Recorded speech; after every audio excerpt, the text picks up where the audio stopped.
64 ગામ ઓજણા ચૌધરી સમાજના તમામ સમાજના આગેવાનોને બે હાથ જોડી નમન મસ્તક કરી અને તમે બધાએ ભાઈઓ બહેનો યુવાનો અને મિત્રો જે આ ટૂંકા સંદેશાને માન આપી અને આ કાર્યક્રમને સફળ બનાવ્યો એ માટે હું પ્રથમ તો 64 ગામ ઓજણા ચૌધરી સમાજનો ખૂબ ખૂબ આભાર માનું છું. બીજું, આજે વાવ થરાદ જિલ્લાને નવનિર્મિત કરી અને થરાદને ઘણી ઊંચાઈઓ ઉપર જ્યારે શિખર ઉપર લઈ જવાની છે એ નવનિર્માણ જિલ્લાનું કર્યું છે, ત્યારે માન્ય આપણા લોકસેવક ગુજરાત વિધાનસભાના અધ્યક્ષ થરાદના લોકપ્રિય ધારાસભ્ય એવા શ્રી શંકરભાઈ ચૌધરી સાહેબનો અત્રેથી ખૂબ ખૂબ આભાર માનું છું. જે જિલ્લાનું નિર્માણ થયું છે, જેને લીધે આખા થરાદ વાવ અને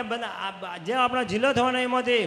20-25 વર્ષ પછી શું થશે એ તમે જિલ્લાનું નિર્માણ થશે ત્યારે બધા જોઈ શકશો. બીજું, એ જિલ્લામાં બનાવવા માટે આપણા માન્ય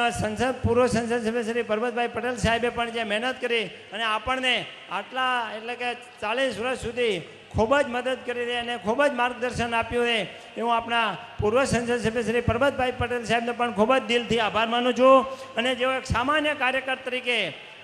કામ કર્યું છે ભારતીય જનતા પાર્ટીમાં અને અત્યારે આપણી બેંક બનાસ બેંકના ચેરમેન એવા ડાયાલાલ પિલાતર સાહેબનો પણ ખૂબ ખૂબ આભાર માનું છું. હમણાં પિલાતર સાહેબ કહેતા હતા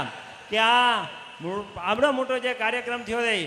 એ મને એવું હતું કે અમે પ્રથમ વખત કોંગ્રેસમાં કર્યો ત્યારથી નહીં થાય, પણ માન્ય સાહેબ શ્રી અમે કર્યો છે, થોડો લેટ થયો છે, એ લેટ થવા બદલ પણ આપનો ખૂબ ખૂબ આભાર માનું છું. અને ફરીથી જે બહેનો ભાઈઓ યુવાનો દોસ્તો અને મિત્રો આપ પરોક્ષ રીતે ને જે રીતે મદદ કરી છે એમાં આપનો બધાનો ખૂબ ખૂબ બે હાથ જોડી નતમસ્તક કરીને ચૌધરી સમાજનો આભારી છું. અસ્તુ ભારત માતા કી જય, વંદે માતરમ, જય જય ગરવી ગુજરાત, જય અર્બુદા.